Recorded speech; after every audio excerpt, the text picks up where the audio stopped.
Hi everyone, it's Heather. Welcome back into the Paper Castle. This is my video response to Anne's video, See Anne Save, that's new for channel. She tagged all of us pickers and gave us a list of questions to answer, so here goes.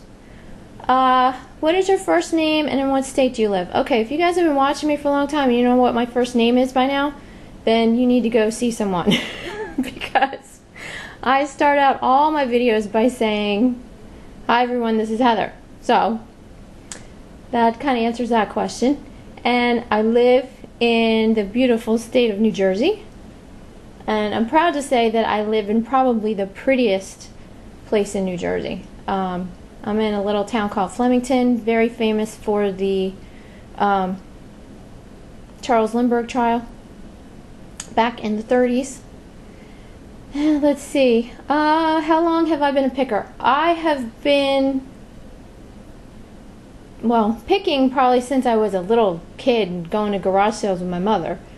I've always loved going to sales and trying to find treasures, but as far as reselling, this is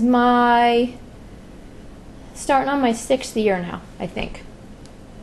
And it all started with this book called The 100 Best Things I've Sold on eBay by Lynn Drawley, the Queen of Auctions. That's her screen name on eBay.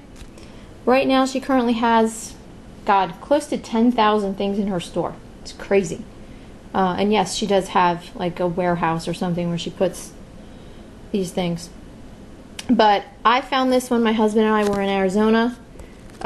He was on a business trip and I got to go with him, and when he was in meetings I was bored and just started aimlessly driving around Phoenix and ended up at a bookstore and found this book. And she tells you what she paid for things, she tells you what she made on them, she tells you the backstory, and this thing is just full of bits and pieces of everything. And that's kind of how all of this started for me. And she does have 4 books. I don't know where my second one is at the moment, but there are a total of 4. So that started me out, and once I got a couple of home runs that first summer, I was hooked. Let's see, do I like the term picker or prefer to be called something else? I don't mind picker, but usually people don't even know that that's what I'm doing. I haven't gotten to the point yet where, I'm giving people business cards to, buy everything they have, or I don't really specialize in anything enough to hand out business cards. I'm kind of, below the radar. But I do like to call myself a treasure relocator. And my husband laughs at me and calls me a crap relocator. But I just like to find homes for things. It makes me sad that people want to, get rid of or possibly throw out things that are beautiful, and I end up finding new homes for them for people that really appreciate it. So that part of it really makes me happy. Where do you sell your items? eBay, Amazon, flea market, antique mall, booth, Craigslist, etc. Right now it's just eBay. I don't do Amazon. I could possibly do a flea market at some point. I do not do Craigslist at all. I have trust issues with people and don't like to make deals with strangers in parking lots, so I don't do that. I should get on Etsy at some point in time, but just haven't gotten there yet. So right now it's just eBay. Do I have a business name, and if so, how did you choose it? It is not the Paper Castle like some of you might think. This channel was initially started because I have a love affair with card making, scrapbooking, mixed media, art, collage, all that kind of stuff. So it was initially a craft channel, and still is to some extent, but now it's just also full of eBay videos. But my store name is The Treasure Addict, ADDICT, because, like I said, I'm just addicted to finding treasures. Where do I go picking at? Probably 80% of the time it's garage sales. Just because there are a lot of them around here, starting in the spring until about October.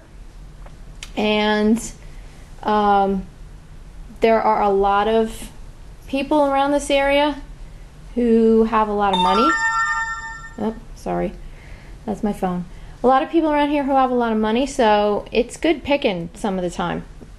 People, are moving out of state or whatever, and they have some really good items. So I have good luck at garage sales. I also love rummage sales. There's a couple in particular in May that I always have good luck at. There's a lot of barn sales around here because there are horse farms and regular farms everywhere. I have good luck at those too. Estate sales, like I said, around here, they're kind of overpriced.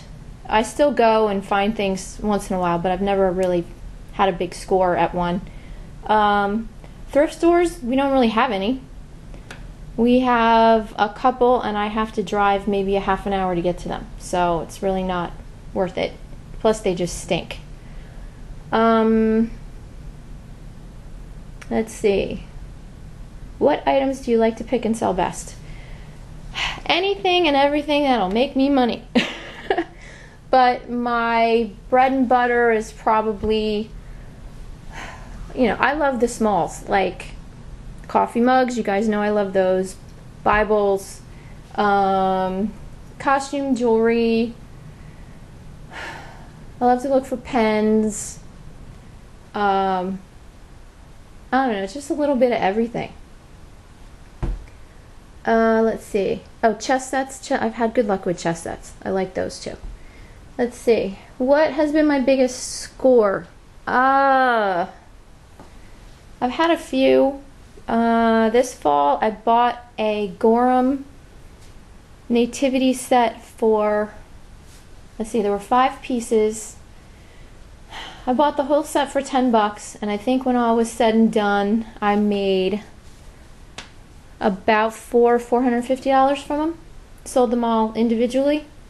And then about a couple weeks ago, I sold a chess set that I bought this summer. I paid $15 for it and sold it for $313. So those are 2 of my biggest. And I've had a lot of other ones along the way. Share my biggest picking sales nightmare. I've had a lot of people that really tick me off. Thankfully, knock on wood, nobody's given me negative feedback yet, but I did have one woman when, I think it was my second year, something like that. I bought this little enameled dish. It was maybe, I don't know, 5 inches long, something like that. It was signed, it was by this famous guy, and ended up buying it for a couple bucks, sold it for $66. I wrapped it in bubble wrap, I shipped it in a square priority box, and within a few days I got an email from her telling me that she was sending it back to me already. It was already in the mail coming back to me because it was damaged. Now this was not a flimsy little metal item. It was at least an eighth of an inch thick, maybe thicker. And when it came back to me, the box was in perfect shape.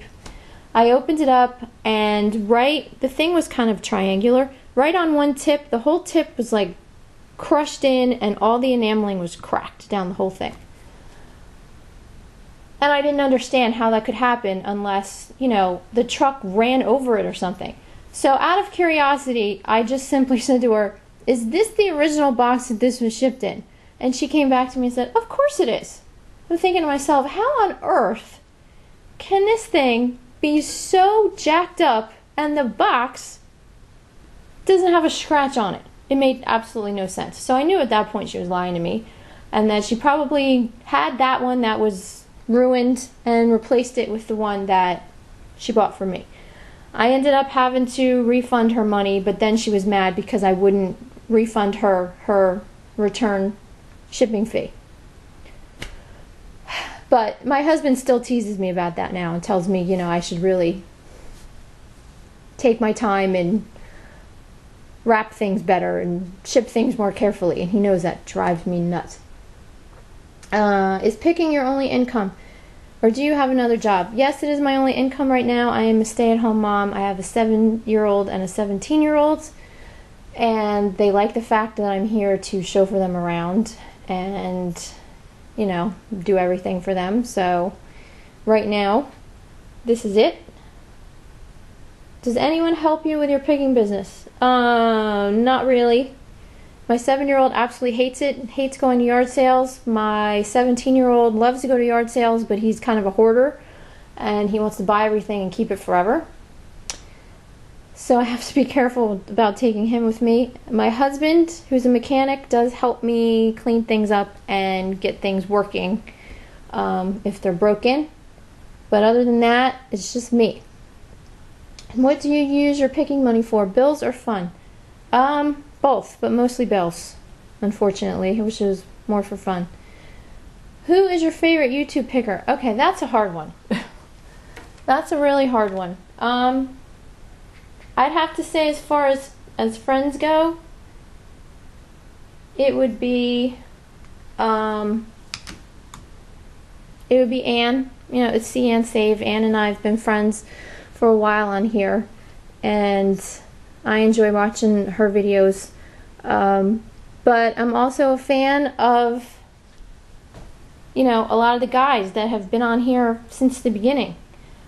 This picking community, for the most part, seems to be kind of a, you know, a boys club. There's not many girls, and I just appreciate the fact that all the boys have, you know, been so nice, been so helpful, and accepted all of us girls into the club. I'm happy to say I am the only, as far as I know, person in the Pickin' Militia with a pink t-shirt, a pink girly t-shirt.